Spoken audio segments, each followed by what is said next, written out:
Bismillah ar-Rahman ar-Rahim. Dear student, I am Professor Abdul Mutib, your teacher for power system protection. You know that you already uh, studied one subject in the previous semester. I have taught that subject, power system analysis, and you know very well my teaching method. So today I have to record this audio lecture, and then of course when I have to meet online, then you can has any question about that particular uh, explanation of all these slides which have been on the portal. Now, first of all, power system protection. Power system protection, this is totally a very important subject. An electrical power system, an electrical power system, since it suffers many faults. For example, it may short circuit may occur. For example, open circuit may occur. For example, edging of insulator is another cause of such faults. For example, human error may also cause sometimes faults. Now, during these faults, two things are happening. One thing is damage to the equipment, and number two is interruption of supply to the consumer. So, these two things are to be looked into detail. So, we must have to devise such a system which look into all these conditions, and whenever such situation arises, it acts and remove the faulty component of the system from the rest of the system, that is from healthy system. Now, gentlemen, this system which look into all these conditions 24 hours is given the name power system protection. So power system protection will only react whenever fault occur on the system. It will not react in any other situation. It will react only when fault occur. It is confirmed that there is a fault on the system, and it will remove the faulted part of the system from the rest of the system. So power system protection cannot anticipate the fault. It cannot prevent the fault. It only reacts when fault occurs. It's just like a watchman. That if you have a watchman to guard or to protect any particular premises, he has to react only whenever son of an intruder enter into that particular premises. Okay. Now, gentlemen, the first protective equipment which was used, or the first electrode which was used for the protection of our system was the fuse, or is the fuse.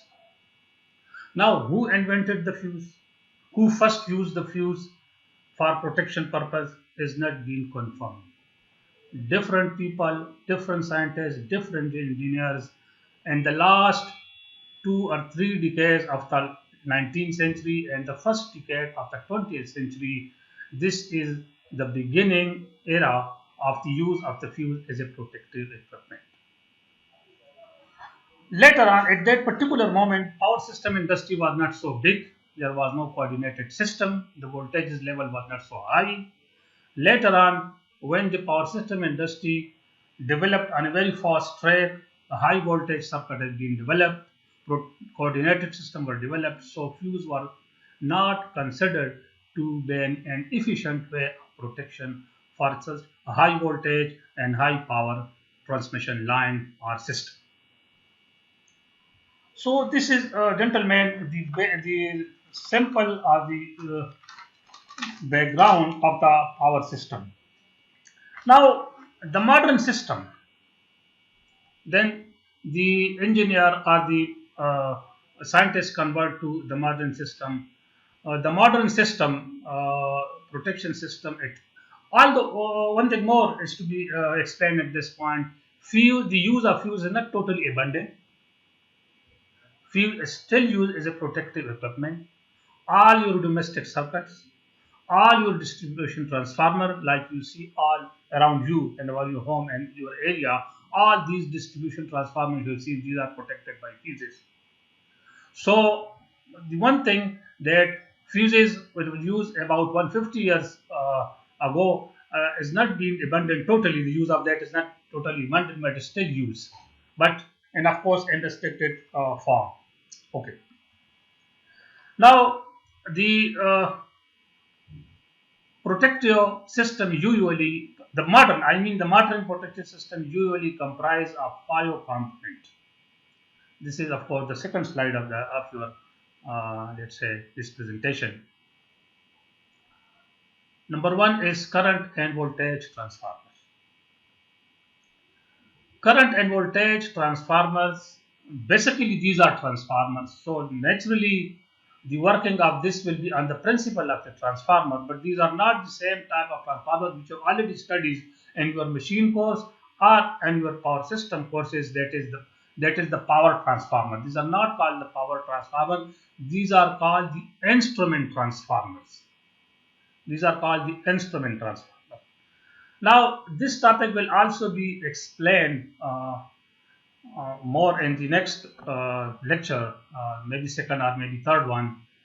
Number one, current and voltage transformer is simply current transformer is a transformer which convert very high current into a low current. This is the basic function. Only function is to reduce the magnitude of the current. For example, let's say for example in any line, even under normal condition or during any fault, the current flowing is 10,000 ampere. So there is no instrument to measure 10,000 ampere. There is no we have.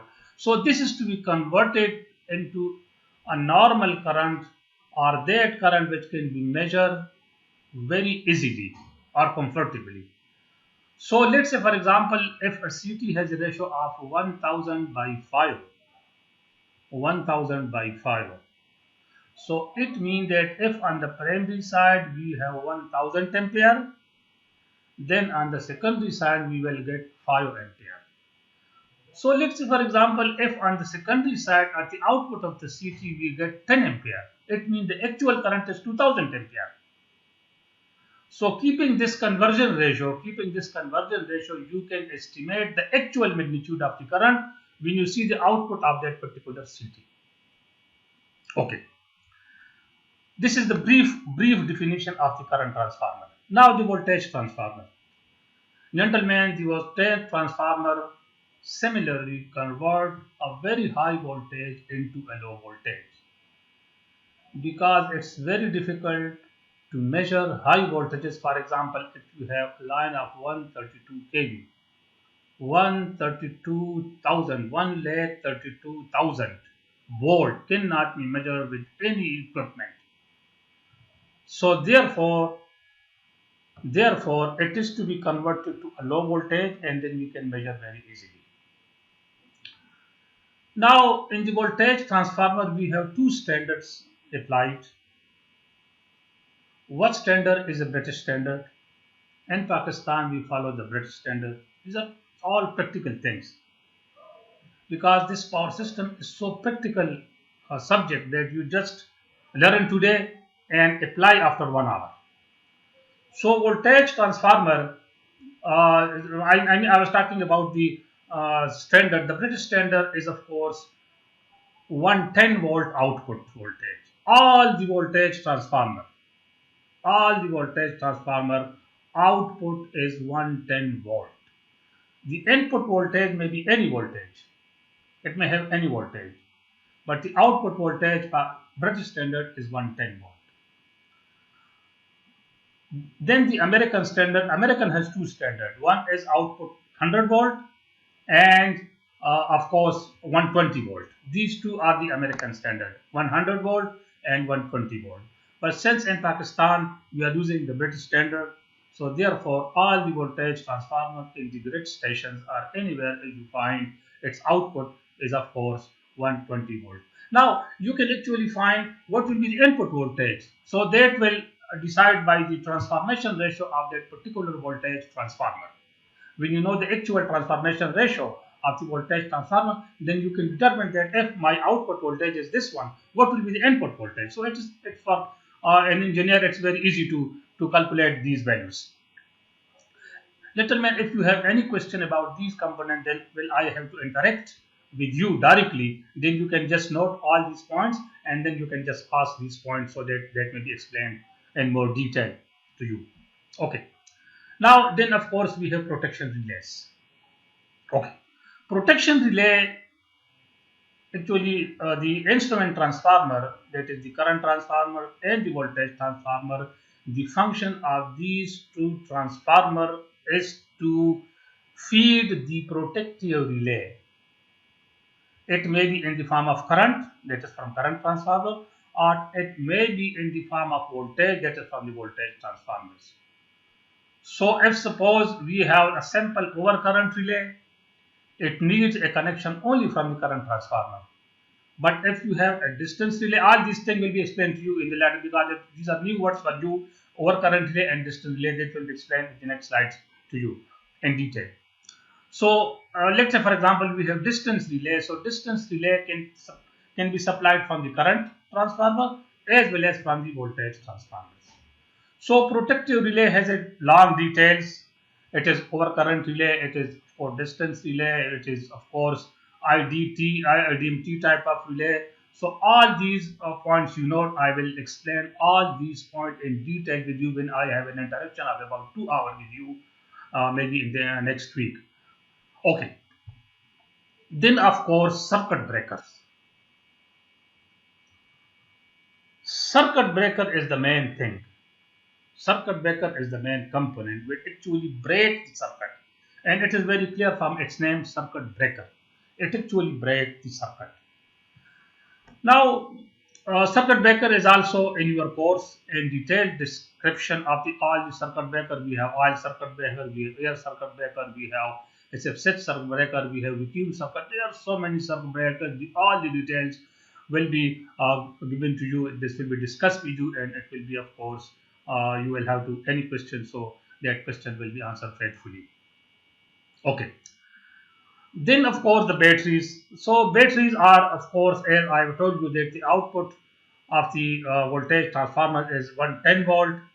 So 110 volt is of course batteries. Whenever you just visit any grid station, either you already visited any grid station, you might have seen or you will see it.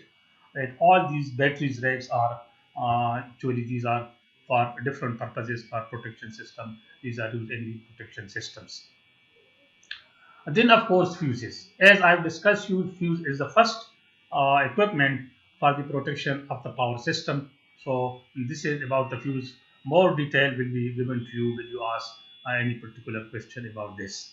So this is the figure, shows voltage and current transformer, the actual practical shape of that. These two, since I have no idea, so these two insulators you see upon this is basically a tank of the voltage. On the right side, you see the voltage transformer. It's written below that voltage transformer, and these two insulator actually these are the connection of the high voltage, and of course the low voltage side is of course like this. Okay. Then of course on the left hand side we have the current transformer. Since I've told you that it's more explanation will be given in the next of course slides. So these are the actual footages of that particular instrument. Again, we have digital relay, we have circuit breakers are shown on the right side of this slide. So these batteries are the rack of the batteries shown for you, just as, and fuses are just clear. You might have seen these fuses, different type of fuses we have now. Some are used in your domestic premises, and some are used on the transformers. So these are different type of fuses we have. A protective device, automatic operation such as auto reclosal system, restart monitoring equipment which collect data on the system for the post. I'm talking about. Now, one type of there is a word in your first sentence, reclosing, auto reclosing relays. Now, gentlemen, whenever circuit breaker trips, it interrupts the supply. And then of course it is the engineer who just performs certain tests whether actually the fault exists or the fault does not exist. If the fault exists, then it is try to be removed, try to be corrected, and then of course the circuit breaker is closed. There are certain circuit breakers which are automatically reclosed. Now, these auto recloser circuit breakers are installed in those areas like where there is a possibility of fault very high, the possibility of the fault is very high, like any area in the jungle where the trees normally is the cause of the occurring of the ground fault. So therefore, to avoid such a situation, to avoid human interference, auto reclosing relays are used. But auto reclosing relays are not like that. That whenever fault occurs, the circuit breaker is open, and after 1 or 2 seconds, depending upon the time, the relay is automatically closed. If suppose there is a permanent fault, or the fault still persists, then the relay again open, and of course maybe a second attempt is made to reclose the relay, but if it doesn't close it, then of course the relay remains open permanently, and then of course it is the engineer's job to see where the actual fault exists, and that is to be removed in time. Monitoring equipment which collect data on the system for post-event analysis. So this is of course monitoring equipment. We have integrated station to collect the data. What was the voltage? What was the current? What was the cause? All these are entered into the logbooks there. Okay. So again, these are the three which I explained: is instrument, transformer, CT and PT, relays and circuit breakers. So these are the, I think it is the, okay. Yeah, advantages of the protective, major advantage of the protective safety, economy and accuracy. Safety of course is very important, human safety. Economy is important in this sense that let's say for example if the fault is not removed uh, in time, that then it may cause damage to the equipment, and that damage would of course will be a loss, uh, and it is economy loss actually. Accuracy is of course also important for that thing, that is your protection system must be accurate enough. Okay. Okay. Now this is very important. You may see the topic system of protection, because your main course is of course focus on all these points. Now system of protection. Now gentlemen, whenever you see any protection system anywhere in the world, whether Pakistan or in any country, it may consist one of these type or a combination of one or two of these type. I'm just narrating for you: overcurrent protection, distance protection, differential protection, and pilot protection. Briefly, I'm have 1 or 2 minutes on each. Overcurrent protection is that protection which is operated simply on the magnitude of the current. If the current rises to a particular value, then the relay has to operate. So it wholly solely operate on the magnitude of the current in the circuit. Naturally, we have seen in the previous course, when short circuit occur, the current rises to a very high value. You have all numerical analysis, and I will perform those numerical analysis for you of the fault analysis. And you saw during the fault condition, the currents are very very high. It is very you can't imagine of the thrust of that particular short circuit current. So overcurrent protection works on the principle of only the magnitude of the current. Okay. Now second comes the distance protection. Distance protection is perhaps the most important type of protection, which is used for the protection of high voltage transmission line. The use of overcurrent protection is very limited. It is limited to low voltage line, let's say for example maximum 11 kV. But for high voltage 33 kV, 66 kV, 132 kV, even higher values, Distance protection is the most reliable type of protection because overcurrent protection does not provide adequate protection under all operating conditions. So therefore, distance protection is more reliable. These points will be explained to you during the discussion with you. Uh, Distance protection, of course, is the answer for that particular, because distance protection is more reliable than the overcurrent protection for high transmission line. Sometimes for high transmission line, overcurrent protection totally fails for all operating condition because it cannot work for all operating condition. Now, gentlemen, so what is operating condition? What do we mean by operating condition? Operating condition, let me explain briefly what is operating condition. Let's say, for example, you have powerhouse, you have three generators, and you have two transmission line. These three generators are generating power and it is transmitted over these two transmission line to a grid station or to any load center. So now this is one operating condition. Let's say suddenly one of the generators is out of order due to any reason, maybe due to maintenance reason or maybe due to any fault. So one generator is out of service. Now the situation changes. These are two generators supplying two transmission line supplied to a grid station. Let's say one of the transmission line, let's say see another scenario, one transmission line is out of service due to any reason, maybe due to accident, maybe due to fault, and maybe due to some maintenance purposes. So now we have three generators supplying power to the grid station through one transmission line. Now, gentlemen, at this point, I explained to you in the previous lectures, power system protection subject. And that particular course we have studied very well. Uh, Transmission line is basically a mean of transporting power or transmitting power from one place to another place.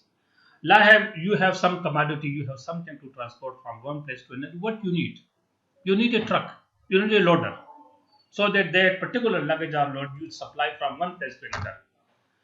Electrical energy cannot be supplied in any truck or in any other lorry type of things. These must be supplied through transmission line. So transmission line is actually a type of truck for transmitting electrical energy from one place to another place. So distance protection is basically used for high voltage lines. Detail will be covered when we go to the chapter of distance protection. Now differential protection.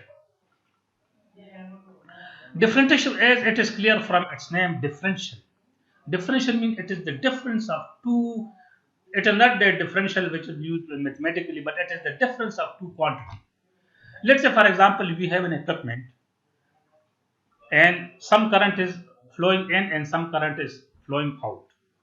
So it means if there is no fault internally into that particular equipment or that particular line, input current will be equal to output current. So the difference of current will be zero.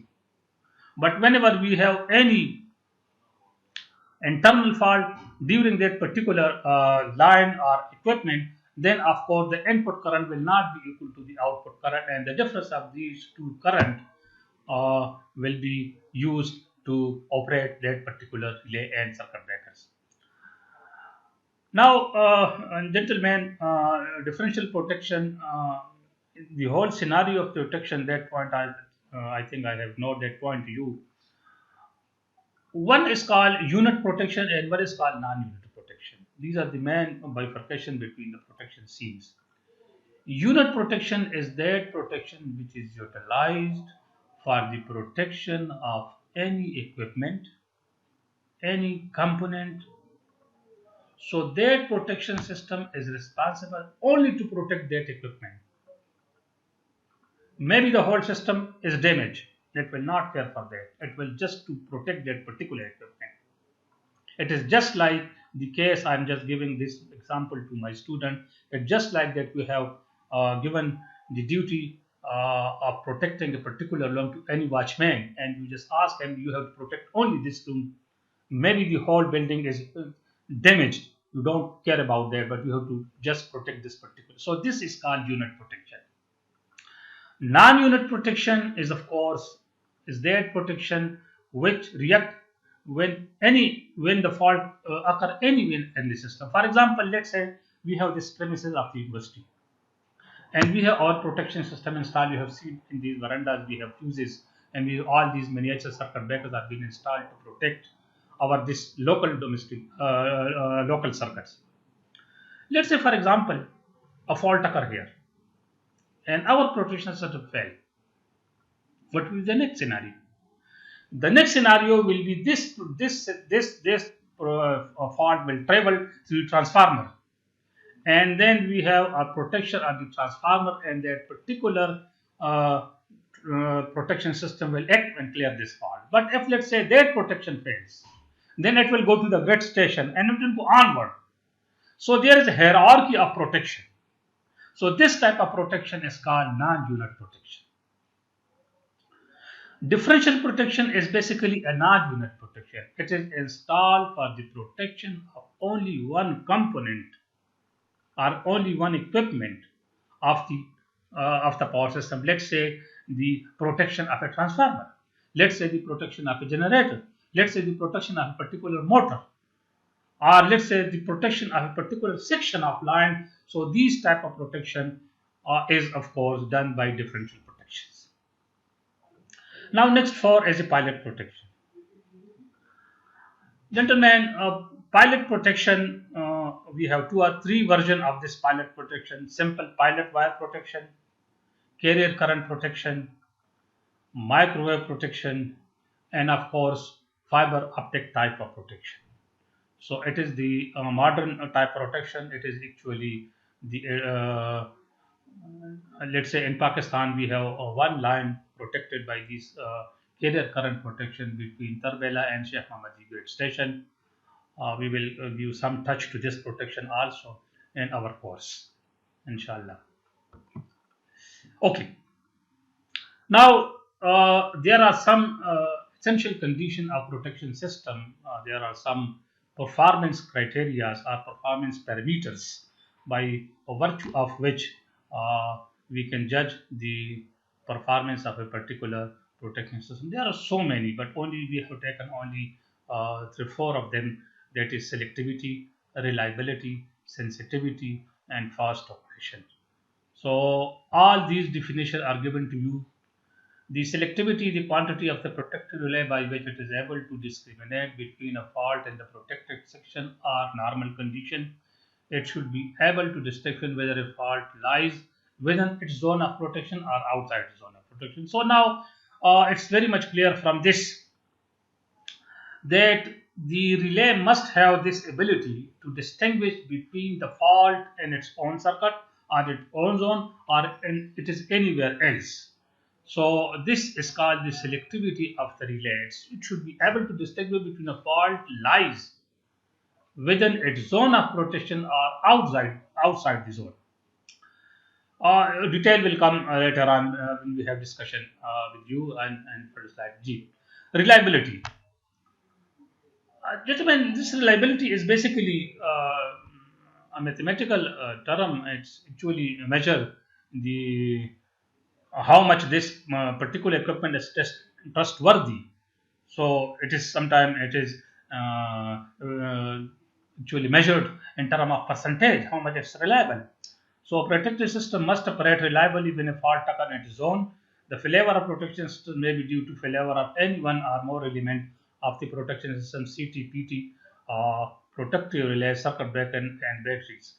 So all these things, you see CT, PT, protective relay, circuit breakers, batteries. So if any of the instrument just fails, the whole protection system fails. Then the reliability comes to zero. So normally the protection system reliability is normally which is given in books is almost 95% the reliability of the protection system we have. So the reliability can be increased by using CTPT of a good quality, and then of course later on we have to perform some maintenance work on these regularly, periodically. The maintenance work is required to see it. Stability. Okay. Now, yeah. Sensitivity. A protective relay should operate when the magnitude of the current exceed the preset value. This value is called pickup value. The relay should not operate when the current is below its pickup value. The relay should sufficiently be sensitive to operate when the operating current just increase uh, to pickup value. Uh, I think this due to due to pickup value. Now, gentlemen, pickup value, it's a new word for you. It's called pickup value, or it is a preset value. Pickup value is that value. It is attached basically with the definite relay. Pickup value is that value of current or voltage maybe at which the relay operate. Let's say, for example, we have a 5 ampere relay, and if the pickup value of the relay is 5 ampere, when the current rises to 5 ampere, the relay operate. So this is called pickup value of the current. Sometimes it is preset value, but the normal in the normal protection engineering terminology, it is named as pickup value. So it's very much clear from this protective relay should operate when the magnitude of the current exceed the preset value. This value is called the pickup value. When, let's say, for example, the pickup value of any particular relay is 5 ampere. So if the current exceed become 5 ampere, let's say 5.3, 5.4 or something like that, then the relay has to operate. And the relay should not be sensitive enough that when the current is below 5 ampere, the relay should operate. When the current is below that particular pickup value, the relay should not operate, right? Okay, now the next is, of course, stability. A protective relay should remain stable even when a large current is flowing through its protective zone due to external fault. Now again, so many definitions. Now the difference between an internal fault and external. Let's say, for example, uh, mm, internal fault are those fault which occur into the zone of the relay. Into the zone of the relay. Let's say, for example, we have this university premises. So this is our zone. All our watchmen, all our security personnel will act only in this particular zone, right? There may be anything outside on the road. There may be anything happen outside the road. Our security system is not responsible for that. They are responsible for you only when something other within that particular university. So this is the zone of that. So it means that the protective relay should remain stable even when a large current is flowing through its protective due to external faults. So let's say, for example, external fault anywhere else on the road, maybe in Pistakara Chowk or maybe anywhere something happened, our security system is not responsible for that. So similar is of course the relay responsibility. It should respond only when the fault occurs in its own zone, and it will react only when the fault occurs in its own load. It should remain stable whenever the fault occurs anywhere else, right? So fast operation, yeah. Again, a very important attribute of the protection system is, of course, fast operation. A protection system should be fast enough to isolate the faulty element of the system as quickly as possible to minimize the damage of the equipment after performing all the tests.